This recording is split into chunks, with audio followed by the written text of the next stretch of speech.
Del Padre, del Hijo y del Espíritu Santo, y enseñándoles que guarden todas las cosas que os he mandado.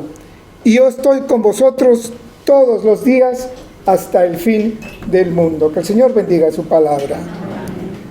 Fíjate que nosotros los padres, cuando nos ausentamos de nuestros hijos por algún tiempo, lo primero que hacemos es: hijo mío, obedece, haz tus deberes, pórtate bien, hazle caso a tu madre.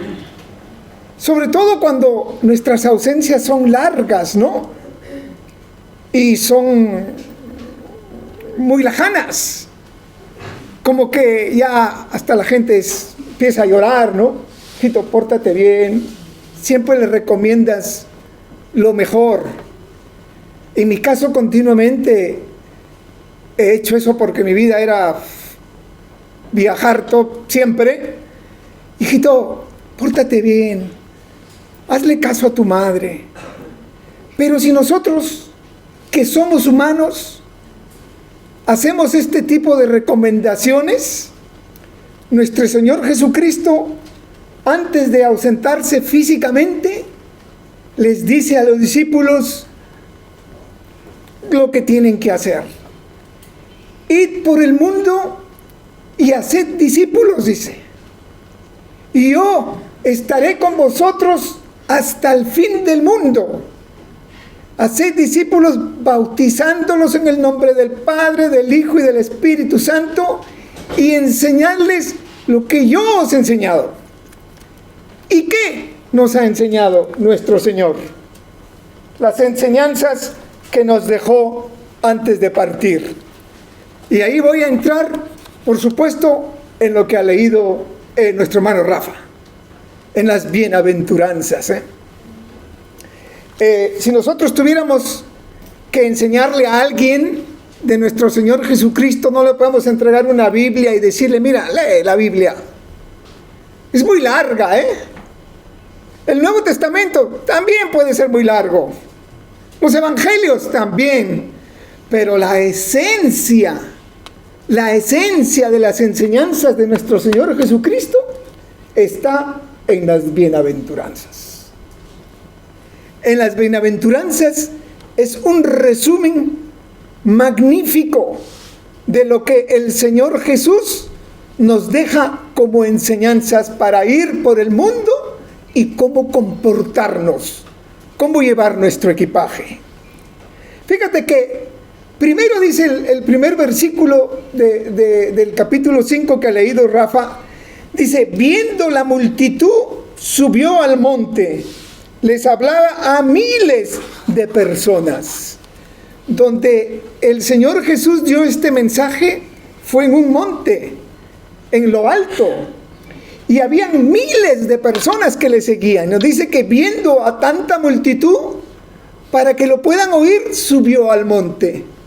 Porque en el monte, cuando estás de pie ahí, tú hablas y se escucha un poquito de eco, de manera que las miles de personas que estaban lo oían perfectamente.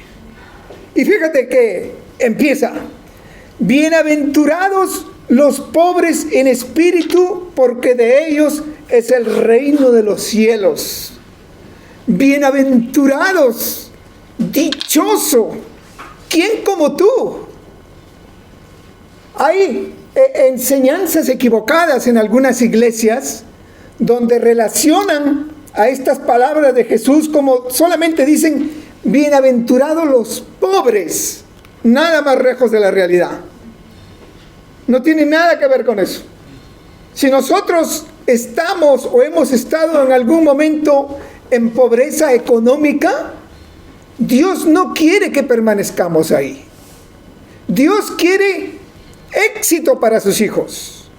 Dios quiere que nosotros tengamos una vida de éxito para poder bendecir a los demás. De manera que no vale decir: Dios quiere que seamos pobres. Lo que dice es: pobre en espíritu. ¿Y qué significa ser pobre en espíritu? Pobre en espíritu es una persona que sopesa su vida, se hace un balance y dice, Señor, es inútil vivir sin ti. Pobre en espíritu es el que dice, Señor, yo te necesito. Yo no te puedo merecer, pero te necesito en mi vida. Quiero aprender de ti. Quiero que tú me guíes para poder estar contigo en tus brazos cuando acaben mis días aquí en la tierra. Eso es lo que significa bienaventurados los pobres en espíritu. Y nosotros somos pobres en espíritu porque estamos aquí, porque queremos aprender cada vez más. Aunque hayan veces que los mensajes nos afecten de una manera tan directa que nos hiera, pero oye, de eso se puede tratar. Por eso somos pobres en espíritu, el primer paso para seguir a Dios. Dice, bienaventurados los que lloran, porque recibirán consolación. Bienaventurado cualquiera que tenga capacidad de llorar. Hay personas que tienen capacidad de llorar. Hay unos shows en televisión que ahí la gente se la pasa llorando, pero no se refiere a eso Jesucristo. Los que lloran por sufrir, por hacer su voluntad, esos son los bienaventurados. Así que eso, cuando dice los que lloran, que esté claro, porque cuando tú sufres por algo, cuando tú tratas de alcanzar una meta y te produce sacrificio, puedes hasta llorar. Pero ¿sabes qué? Esas lágrimas producen grandeza con Dios. Y por eso es que son tan grandes las bienaventuranzas. Fíjate que dice también nuestro Señor Jesucristo, bienaventurados los mansos, porque recibirán la tierra por heredad. Hay mucha gente equivocada con esto. El manso no es una persona que no hace nada, no es una persona que acepta todo, media tonta. Ese no es un manso. Ese no es un manso. Un caballo chúcaro, decimos en mi tierra, es salvaje, pero cuando lo domas ya se vuelve manso, pero sigue siendo igual de fuerte. Lo que pasa es que su fortaleza está controlada, y como está controlada, la usa mejor. Por eso nosotros estamos llamados a ser mansos. Nosotros cuando salimos a la calle, en el tráfico, la gente es una locura, una agresividad terrible, ¿eh? Y nosotros no podemos caer en tentación de responder de la misma manera. Porque si respondemos de la misma manera, ya no estamos siendo mansos. Y ya no estamos haciendo lo que nuestro Señor Jesucristo nos pide que hagamos. Fíjense que el famoso Einstein, ese es un hombre que la ciencia le debe muchísimo, ¿no? Se cuenta que estando en la universidad, en los jardines de la universidad, iba él pronto, y se juntaba con los jardineros, ¿no?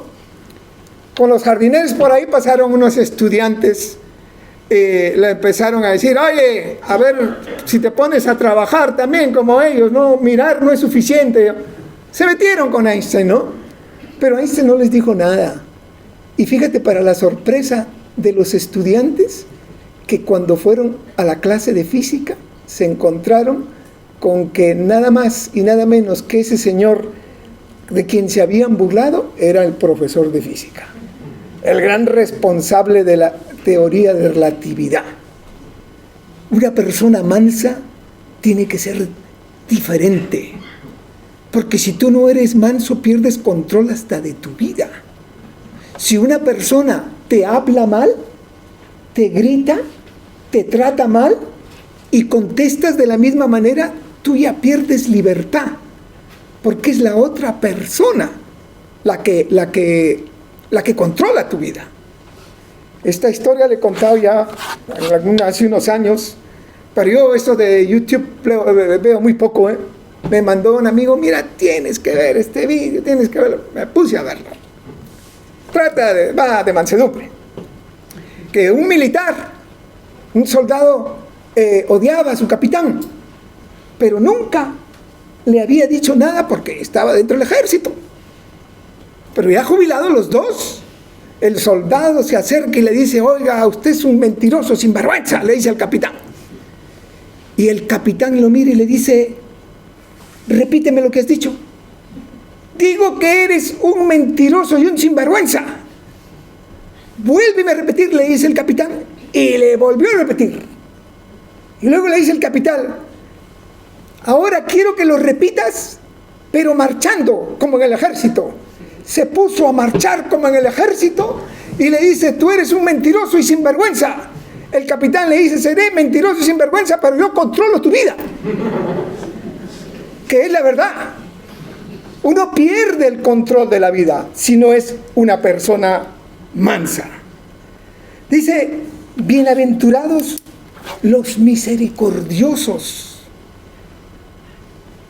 Esta mañana a las 9:45 he visto un programa de televisión que es sobre el Centro Tabor de la iglesia. No se lo pierdan si no lo han visto. Misericordia, cuando alguien habla de misericordia, es que tú ya estás rendido, Dios es el Rey de misericordia. A través de las Escrituras, siempre su característica principal ha sido la misericordia. Cuando yo pido misericordia, cuando nosotros pedimos misericordia, es porque ya no tenemos ningún derecho. Simplemente nos rendimos y decimos: Señor, ten misericordia de mí. En el Centro Tabor de esta mañana hay gente que no tiene nada ahí, gente que está en alcohol, en drogas, abandonadas en la calle. Con eso se le trata de devolver la dignidad a esa gente. Esa gente tiene un sitio para ir a ducharse, tiene lavadora, tiene secadora y varias cosas más, lo esencial. Pero para eso se necesita tener misericordia. No se le pide ninguna explicación de dónde vienes, dónde vas. Lo único que se trata de recuperarse es su dignidad. Y así fue de misericordioso nuestro Señor Jesucristo. Por eso nosotros tenemos que tener misericordia de los demás para poder imitar a Jesucristo. La misericordia es el atributo que más refleja el carácter de Dios. Tiene que ver con un corazón compasivo, bondadoso y tierno. Cuando Dios quiso acabar con el pueblo judío, guiado por Moisés, porque se cansó de él, Moisés, basándose en la misericordia de Dios, dijo: Señor, no destruyas a este pueblo. Y Dios escuchó, porque el que clama, el que pide misericordia, Dios conoce esas voces. Nuestro Señor Jesucristo conoce una voz que le pide misericordia. Cuando curó al ciego Bartimeo, había una gran multitud y Bartimeo decía: Señor, ten misericordia de mí. Y los que iban con Jesucristo inclusive trataban de hacerlo callar. Pero Dios escucha ese sufrimiento de lo más profundo del alma del que sufre. Y le dijo a Bartimeo: ¿qué quieres que yo te haga, Señor? Quiero ver. Y Dios le dio su vista. Pero lo más grande de esta historia es que termina porque Bartimeo tiró su capa y siguió a Cristo. Eso es lo importante. Dejar lo que creamos que es importante y dejar y seguir a Cristo. Dice: bienaventurados los de limpio corazón, porque verán a Dios. Una persona de limpio corazón es, como dijo Rafa esta mañana, una persona de sano pensamiento, como niño. Un niño no tiene malicia. Un niño no tiene malicia y no juzga prematuramente. No podemos, por el aspecto que tiene una persona, juzgarla y creer necesariamente que es como nosotros creemos que es. Por eso es que los de limpio corazón van siempre dispuestos a mirar al otro mejor que uno mismo. Una persona de limpio corazón. Dice también, bienvenidos los pacificadores, porque serán llamados hijos de Dios. ¿Sabes una cosa? La realidad es que hay mucha gente que goza con el morbo. Otra vez hay canales de televisión que yo digo, madre mía, ¿cómo pueden existir? Fíjate que donde hay disgusto o odio, lo alimentan. Programas que miden su éxito en base a cuánto odio, envidia pueden crear. Y por eso es que un pacificador es siempre bienvenido. Y es visto con unos ojos diferentes. Porque no echas más leña al fuego, más bien apaciguar. Eso es otro de los elementos en el equipaje que Dios quiere de nosotros. Bienaventurados los pacificadores.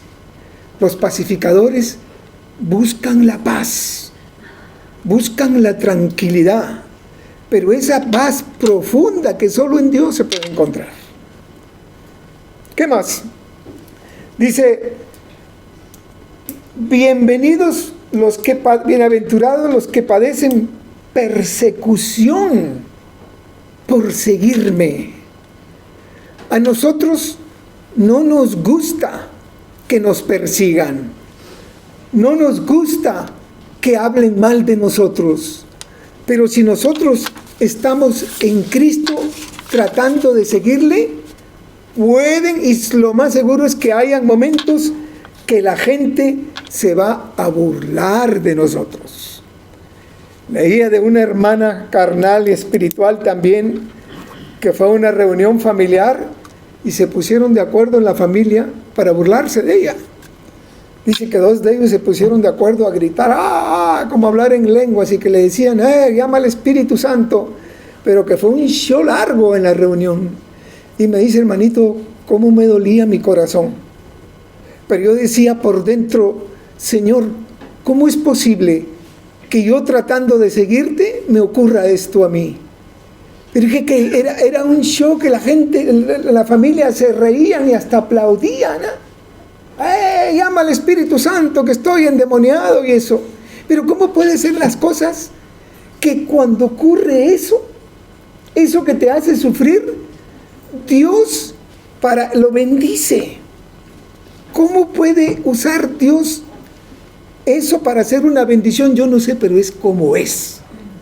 Por eso es que Dios dice, bienaventurado si por seguirme te maldicen. Y después vamos a entrar a un mineral. Vosotros sois la sal de la tierra. No me imagino nuestras comidas tan ricas sin sal. Una tortilla española, una hallaca venezolana de esas tan ricas de Navidad, imaginémosla sin sal. La sal es minoría, es poquita comparado con el resto, pero da un sabor riquísimo. La sal es necesaria. Y fíjate que el Señor Jesús nos dice, vosotros sois la sal de la tierra. Madre mía, la sal de la tierra, porque hacemos una diferencia muy grande. Se dice que cuando un cristiano ha estado en algún sitio, deja o debe haber dejado huella, porque es diferente.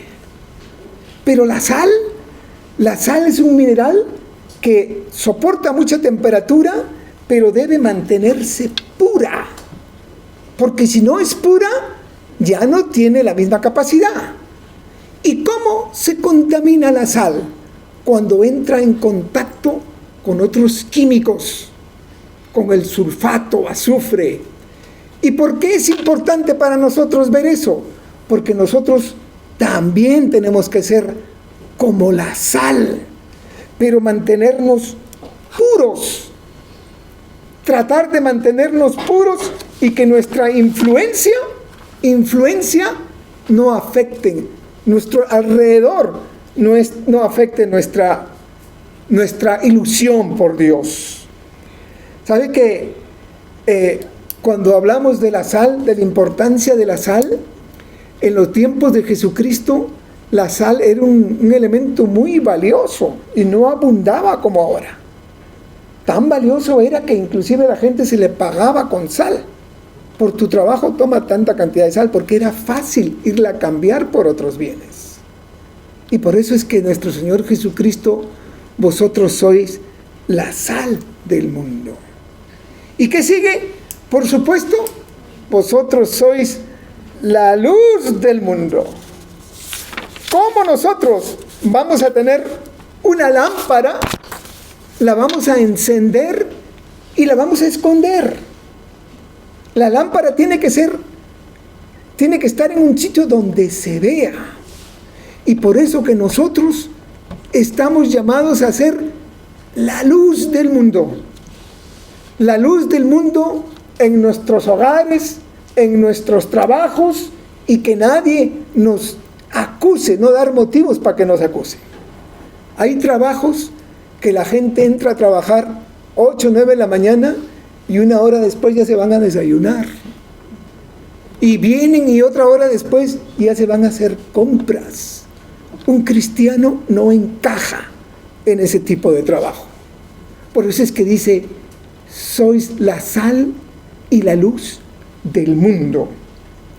Y llegando a este punto, me gustaría que todos pensemos en todo lo que nos enseña nuestro Señor Jesucristo. Lo resume en las bienaventuranzas y al final, en la gran comisión, nos dice que vayamos por todo el mundo a ser discípulos, a enseñarles en el nombre del Padre, del Hijo y del Espíritu Santo, y dice, y estaré con vosotros hasta el fin del mundo. ¿Cómo nos hubiéramos convertido cada uno de nosotros si no hubiera habido alguien que nos hable de Cristo? Pues nosotros tenemos la misma responsabilidad. Tenemos la misma responsabilidad que por medio de la evangelización, de nuestro comportamiento, pero sobre todo de ser la sal y la luz del mundo. Yo no sé cuál es la situación de cada uno de ustedes aquí, pero una cosa sé, que si nosotros obedecemos, tratamos de obedecer a nuestro Señor Jesucristo, que no nos quepa la más mínima duda que Él tiene grandes cosas almacenadas para nosotros. Y por eso quiere que seamos cristianos optimistas, llenos de trabajo, de amor, misericordiosos y de paz. Con Cristo lo mejor todavía está por venir. Que Dios les bendiga, hermanos. Amén.